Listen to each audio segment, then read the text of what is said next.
importante kung saan ang effective na pag-budget. So, ang una kay make a list of your expenses.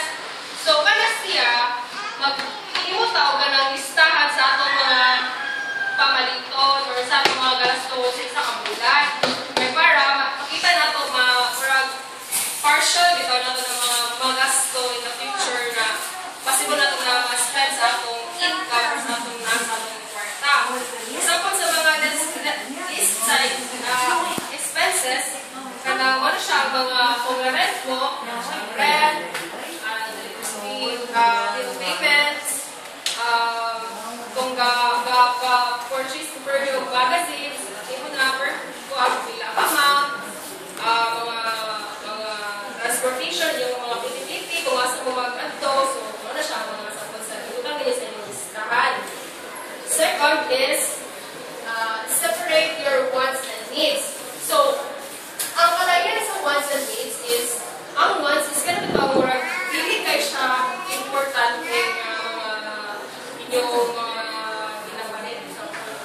Example, mga cellphone, mga gadgets, mga jewelries, mga fashion clothes, wala siya ang wants.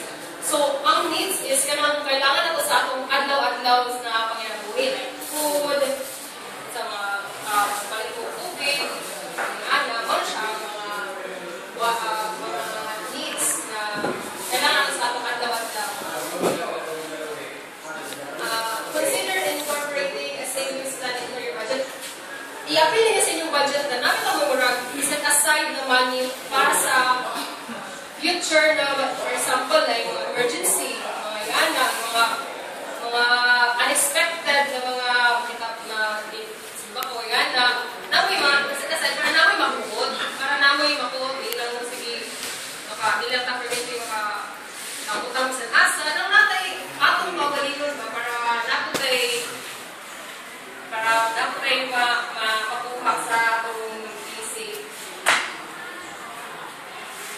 Make sure your expectations are realistic. From the word realistic, so real ang list. So inyong list na dapat inyo siyang i-implement, i-real ninyo siya from the word itself. Dapat hindi lang ito nga nag-lista lang mo kayo para kayo ninyo para nag-lista na lang ulit. Pakabutin nyo sa tindahan kayo, kailangan na ako ni, so murag na atong budget na mo, so hindi na, wala na ito sa inyong lista na okay. Kung ano sa inyong list, dapat mo ito inyong list, dapat real mo, ito siya yung purchase or what's up for this week or for this month. Then, the fourth is, get your family on board.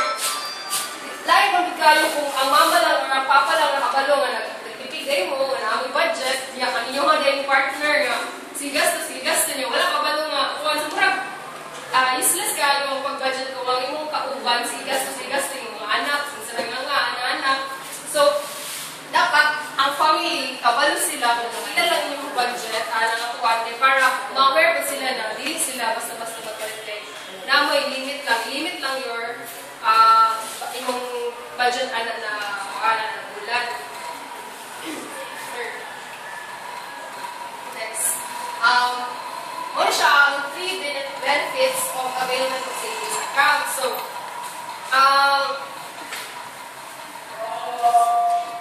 benefits na pag-avail sa account, guys.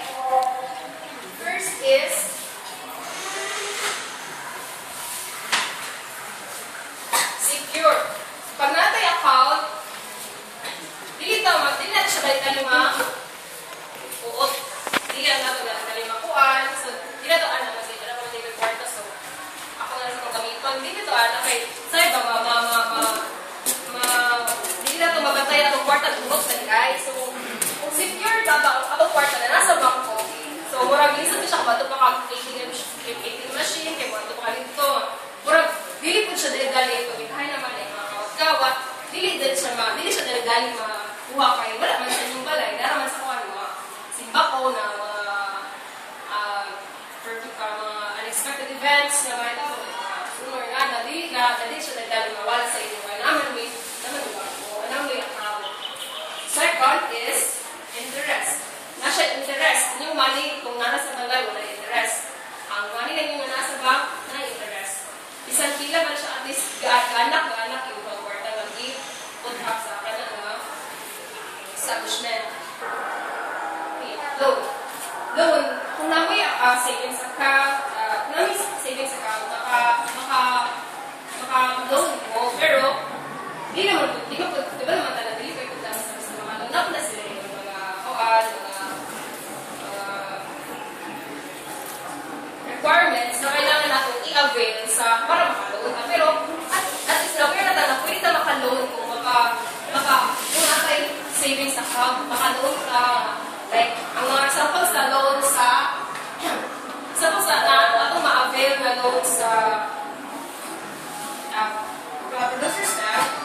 dili man murag gamay na kayo ang tao na yung utang. Mas dato na ginay mga utang. Tapos, ang good debts kay mo na siya, for example, ang balay, na utang na ito ng balay, or ang sakyanan. Pero, para mag-good debts ay good debts siya kung mabayaran na ito na on time, mabayaran na ito na kuila, mabayaran na ito the right amount na ibayad. Mabad debts na siya kung permi na ito narang balik lang, permi na ito magpuyo, pero di na ito mabayaran ang balay. Tapos, na siya, bad debts na siya kay natay di-invest, pero di na ito bayaran. Ang utang ng good good na siya. For example, na yung hospital sa ato, makautang ng bitaan na. So, kaya siya mabayaran na ay alam ato ang iutangan kay ato rin tayo kaliktan. Dili siya lang na kaliktan. Mga siya, mga siya budget. Ato ang kaliktan na ito ang responsibilities. Tapos, good debts po ka ng college na tuition. Hindi mo bitaan na basta-basta gid makabayad. Na mabudgets na siya kung hindi kita na siya bayaran. For example, ang credit card. Ang credit card man good kay sige lang nag-purchase of things throughout gikan sa ato ang credit card. Tapos, katong balance nga remaining katong balance sa atong credit card nag-interest ko siya para na siya mahimo good debts.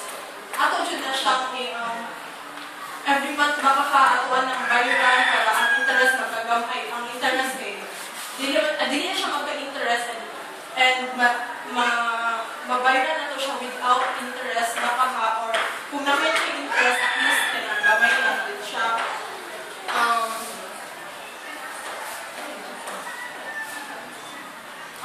Bad debts okay, for example, mangutang ka, unya ato lang ipalit sa ato ang mga wants dili sa needs. For example, mangutang ka kay gusto ko iPhone 6, iPhone 5, wala na. So, bad debts na siya.